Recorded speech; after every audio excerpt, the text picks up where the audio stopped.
Good evening, you're now with me, Handy Gray for TVS Nightline, and here are the headlines for tonight.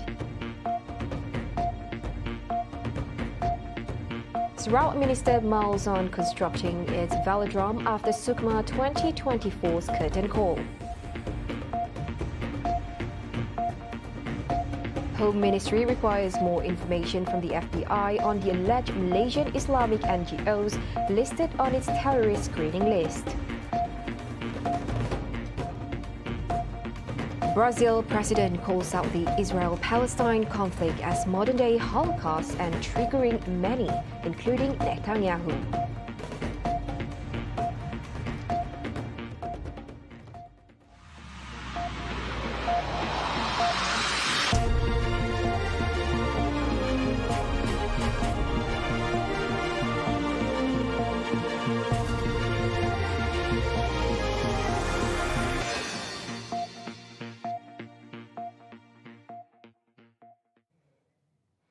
Brazil's President Luiz Inácio Lula da Silva has condemned the Israel-Palestine conflict by comparing it to the Jewish Holocaust that took place during the Second World War. And according to him, this conflict doesn't institute a war, since true wars wouldn't permit the killing of women and children. He pointed out that such atrocities only occurred during the Holocaust, when Adolf Hitler exterminated 6 million Jews.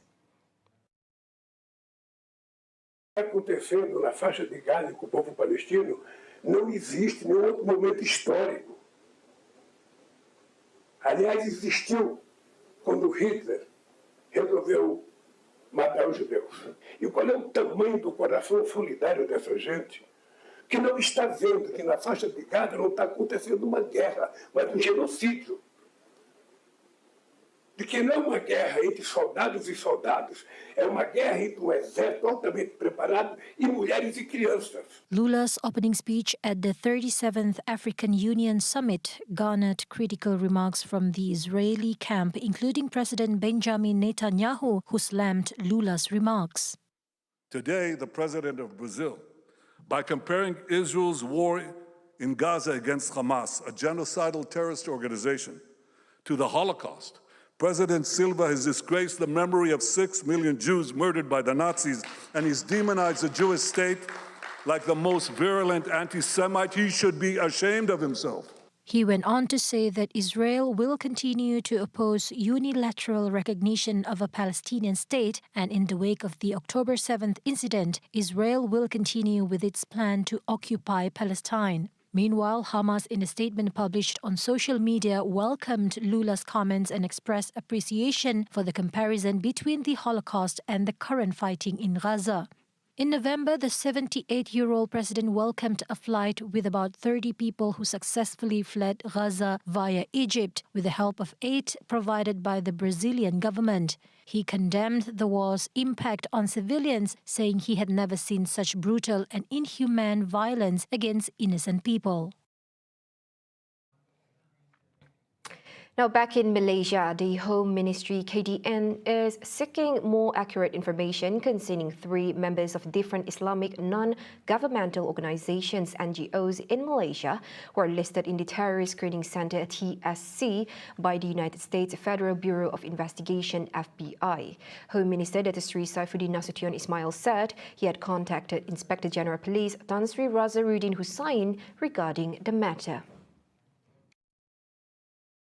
Masyarakat dan media mengetahui perkara itu 1-2 hari lepas, saya telah menghubungi Tan Sri Ketua Polis Negara dan juga untuk memberikan saya gambaran yang lebih tepat berkenaan dengan perkara itu. Yang kita tahu adalah FBI membuat request berkenaan dengan perkara itu. Ya? Jadi kita kena semak dulu fakta yang tepat. Saya tak bersedia untuk memberi fakta tangkap muat atau samar-samar.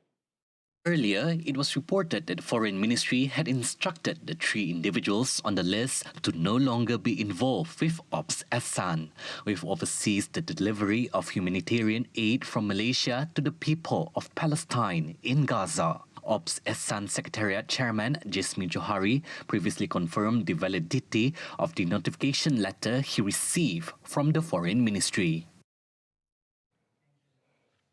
On local news, Sarawak is expected to have its very own velodrome after the conclusion of the 21st Malaysian Games SUKMA 2024, with an estimated allocation of more than 100 million ringgit to build it. Sarawak Minister of Youth, Sports and Entrepreneur Development, Dr. Sri Abdul Karim Rahman Hamzah, said the proposal for the construction of the velodrome had arisen due to the need to uplift track cyclists in Sarawak. Plannya sudah dibawa kepada Yang Amat Berhormat Premier, Yang Amat Berhormat sudah meluluskan, dan insyaAllah kita akan mulakan mungkin selepas SUKMA. Targetnya untuk sekali lebih kurang macam itulah. Karena itu adalah satu-satu sukan yang kita tidak ada kemudahan. Dengan adanya, kalau tidak dapat sukan C pun kurang-kurangnya kita ada tempat untuk kita meningkatkan pelumba-pelumba basikal kita. He said this when met by reporters after officiating the Road to Runway Champion SUKMA 21 Sarawak 2024 ceremony for SUKMA participants at the Borneo Cultures Museum Auditorium earlier today. Meanwhile, Karim expressed his wish for Sarawak to be given the chance to host the next Southeast Asian SEA Games after Thailand. With only 6 months to go, Sarawak will host the much-awaited 2024 SUKMA, the largest ever organized, with Karim envisioning Sarawak to be a runway winner. SUKMA 2024 will take place from August 17th to 24th this year, with over 10,000 athletes competing in 37 sports. The Games will take place in Sarawak's 9 divisions, namely Kuching, Samarahan, Seri Aman, Serian, Betong, Sibu, Mukah, Bintulu and Miri. A bill to establish a central port authority will be tabled during the upcoming State Legislative Assembly session in May. Sarawak Premier Dato' Patinggi Tan Sri Abang Johari Tun Nopeng said the bill will be tabled by Sarawak Deputy Premier Dato' Amar Douglas Ugah Umbas, who serves as the minister in charge of the matter. Central Port Authority, kita akan mencadangkan undang-undang yang membolehkan penubuhan Central Port Authority dalam Dewan Undangan Negeri yang akan datang, dan dia akan di-move oleh Yang Berhormat Dato' Amar Douglas sebagai menteri yang bertanggungjawab. Bermakna dengan adanya authority itu, kita akan mengambil alih Bintulu Port, dan Bintulu Port become sebahagian daripada pelabuhan-pelabuhan yang ada di sana.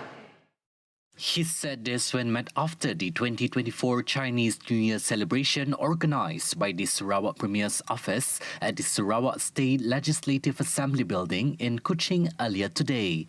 Abang Johari added the state government has also held discussions with the federal government regarding the establishment of the institution. He explained that the law needs to be enacted in order to enable the establishment of a centralized port authority, which will subsequently enable the state government to oversee all ports in Sarawak, including the Bintulu Port. Ya, dia akan datang, kita mesti nubuhkan undang-undang untuk menubuhkan Central Port Authority, dan dengan undang-undang itu maka kita boleh menyelia semua pelabuhan di Sarawak, termasuklah Bintulu Port. For the time being, Sarawak has 5 entities overseeing each port in their respective areas, namely the Kuching Port Authority, the Rajang Port Authority, the Miri Port Authority, the Tanjung Manis Port Authority, and the Samalaju Port Authority. In his winding-up speech at the State Legislative Assembly session in November 2023, Ugas said that the government is still fine-tuning the draft bill in order to ensure a smooth standardization process for the 5 port authorities. Sarawak government officials will be sent to attend short courses both locally and abroad to learn about the latest methodologies based on environmental, social and governance principles (ESG). Sarawak Premier Dato' Patinggi Tan Sri Abang Johari Tun Nopeng said this initiative will also help prepare civil servants for key projects outlined by the state government, including setting up a Sarawak-owned airline, acquiring Bintulu Port and owning shares in commercial banks. You know, ESG is important. The environment, the social aspect, as well as the governance, that must be clear in order for us to move forward.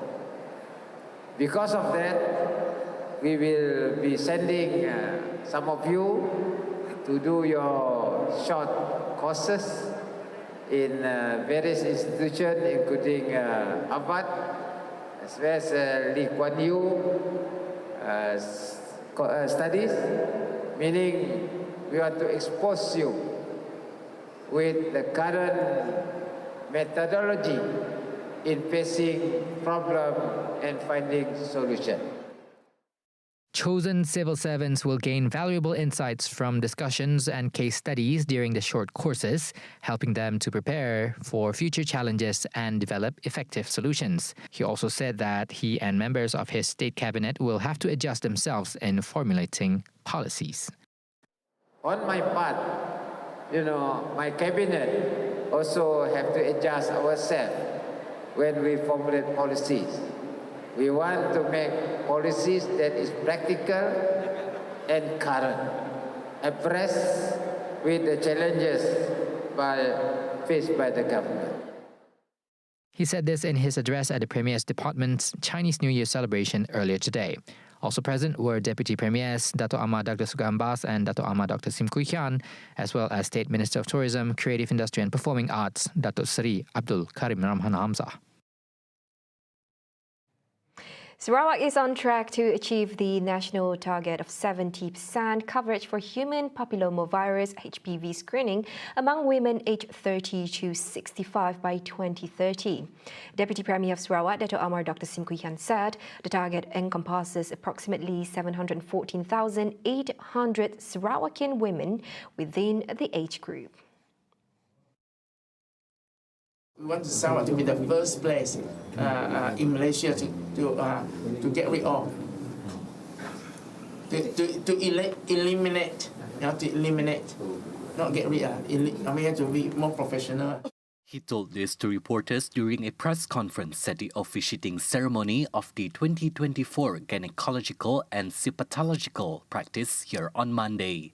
Dr. Sim, who is also the state's Minister of Public Health, Housing and Local Government, disclosed that the state is also in a transitional phase to offer HPV DNA testing in addition to conventional pap smear and liquid-based cytology methods.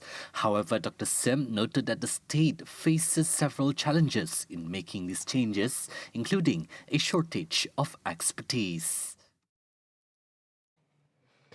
Financial constraints should no longer be the cause for deserving Sarawakian students not to further their studies until the highest qualification. Deputy Premier of Sarawak, Dato' Amar Douglas Ugahambas said, as the state moves towards a high-income and high-skilled society by 2030, the state government will consistently provide aid and assistance to students from low-income households to manage their study expenses. Ugas said that as Sarawak ventures into new economies such as hydrogen, digital and carbon, the region will require many skilled professionals and workers in the field. Therefore, the state government will not allow anyone to drop out simply because of financial problems. He added that if the local workforce fails to meet the demand, outsiders may come up to take the vacancies. Uga affirms that should the students encounter problems in getting scholarships, they should contact their respective Member of Parliament MP through their service centre. Earlier, Uga presented incentives to 50 higher learning institution students from his constituency, comprising 44 students who are currently pursuing their degree, while 6 others are enrolled in diploma courses. Former Bukit Mas Member of Parliament Dato' Mutang Tagal has been appointed as the 20th Dewan Negara President today, becoming the first Orang Ulu to helm the top post. 69-year-old Mutang was sworn in at 2:17 PM at Dewan Negara, Kuala Lumpur. Saya, Mutang Tagal, setelah dipilih memegang jawatan yang dipertua Dewan Negara, dengan sesungguhnya bersumpah bahawa saya akan dengan jujur menunaikan kewajipan-kewajipan jawatan itu dengan segala daya upaya saya. bahawa saya akan menumpahkan taat setia yang sebenar kepada Malaysia dan akan memelihara, melindungi dan mempertahankan perlembagaannya. Mutang was nominated by Prime Minister Datuk Seri Anwar Ibrahim and is the sole nominee for the post. The motion was seconded by the Minister in the Prime Minister's Department, Law and Institutional Reform, Datuk Seri Azalina Othman Said. Mutang, who has a background as a legal practitioner, was sworn in as a senator before the Deputy President of the Dewan Negara, Datuk Nur Jazlan Mohammed. Mutang succeeded Tun Dr. Wan Junaidi Tuanku Jaafar, who stepped down from the role to become the 8th Yang di-Pertua Negeri of Sarawak last month. Previously, Mutang served for 2 terms as Bukit Mas MP from 1982 to 1990 before it split into the Limbang and Lawas parliamentary constituencies. He is also the legal advisor to Persatuan Lun Bawang Sarawak and Vice President of the Sarawak Business Federation (SBF). Meanwhile, the office of the Dewan Negara President in a statement said that Mutang's appointment as a senator is for a period of 3 years starting from February 15th, 2024 until February 14th, 2027. Logan, Bunut and Sari K in Sarawak, along with Klias Peninsula in Sabah, are being nominated as new Ramsar sites. Minister of Natural Resources and Environmental Sustainability, Nik Nazmi Nik Ahmad, said the ministry is now in the midst of preparing the nomination documents and anticipates recognition within a year or 2 if everything goes according to plan. Following the launch of the World Wetlands Day 2024 celebration at the Tasik Bera Ramsar site earlier today, Nik Nazmi said the ministry welcomes proposals from other states for their wetlands to be considered as Ramsar sites. He noted that such recognition could enhance the area's prominence. The last Ramsar site registered in Malaysia was in 2017, the Kota Kinabalu wetlands in Sabah, bringing the total to 7 so far. The other wetlands are Tasik Bera, registered in 1994, Tanjung Piai, Pulau Kukup and Sungai Pulai in Johor in 2003, Kuching Wetlands National Park in Sarawak in 2005, and Lower Kinabatangan Segama Wetlands in Sabah in 2008. Nik Nazmi said that Malaysia possesses a vast ecosystem of wetlands covering over 5.19 million hectares, including geographical features such as peatlands, mangroves, rivers and lakes that serve as habitats for various species of flora and fauna. Sensational Sarawakian boxer Deloniel McDilland, better known as Kilat Boy, has managed to clinch a slot to compete in the Asian World Boxing Championship WBC set to be held in Singapore this April, when he drew in a fight against Bangladesh's Risatul Mahmud Sajin in the Featherweight Professional Boxing Championship in Dhaka, Bangladesh on February 17th. The Sri Aman-born athlete secured the golden opportunity against Risatul in the 6th-round competition, resulting in the judges declaring a majority draw.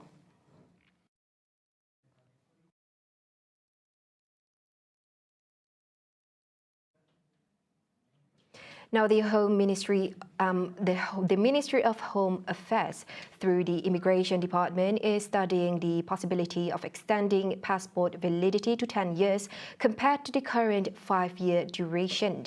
Home Minister Datuk Seri Saifuddin Nasution Ismail mentioned that several ASEAN countries, including Thailand, Indonesia, the Philippines and Singapore, already implement the 10-year passport validity period, as well as some European countries, Italy, France, the United States and the United Kingdom. Saifuddin added the study would be concluded within a reasonable time frame, following which a decision on the matter would be made. Jabatan Immigration juga sekarang sedang dalam proses untuk melakukan satu kajian bagi memperkenalkan pasport dengan tempoh sah laku 10 tahun. Servisnya macam ini, bila saya sebut tadi ayat kajian dalam tempoh yang munasabah. Okay, saya nak sebut begitu. Dia akan ada keputusan dasar, tapi kita mulakan dulu dengan aspek kajian, okay, sebelum kita memperolehi keputusan dasar. He said this in a press conference after the opening of the Shaftesbury Passport Office earlier today.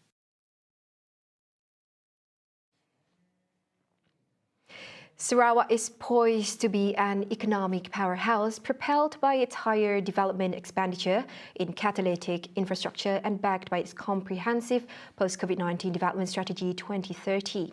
Research firm RHB Research pointed out that Sarawak is well positioned to attract foreign investments due to its competitive unsubsidized electricity tariffs, abundant renewable energy sources and business-friendly policies.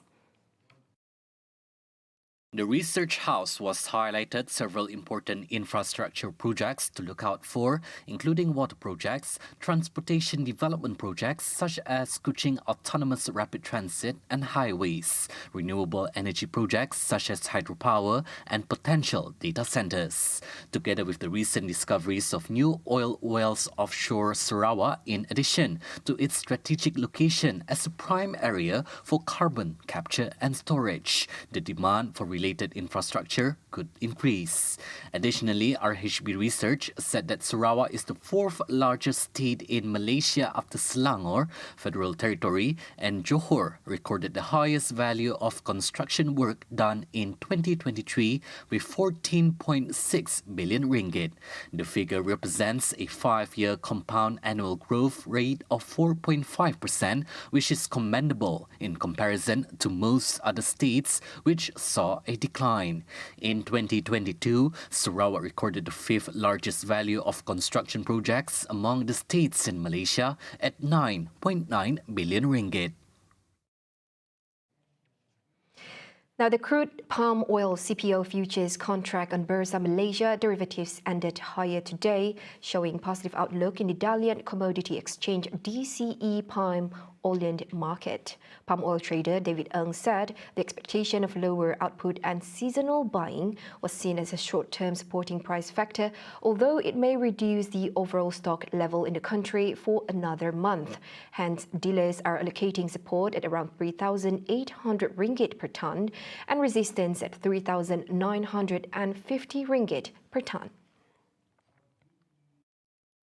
At the close, spot month March 2024 was 53 ringgit higher at 3,963 ringgit a tonne. April 2024 expanded 48 ringgit to 3,908 ringgit a tonne, and May 2024 increased 54 ringgit to 3,865 ringgit a tonne. Moreover, June 2024 rose 58 ringgit to 3,803 ringgit a tonne. July 2024 gained 54 ringgit to 3,746 ringgit a tonne, and August 2024 was 55 ringgit higher to 3,699 ringgit a tonne. Total volume weakened to 45,299 lots from 60,927 lots on Friday, while open interest widened to 269,354 contracts from 227,927 contracts previously. The physical CPO price for February South gained 40 ringgit to 4,020 ringgit per tonne.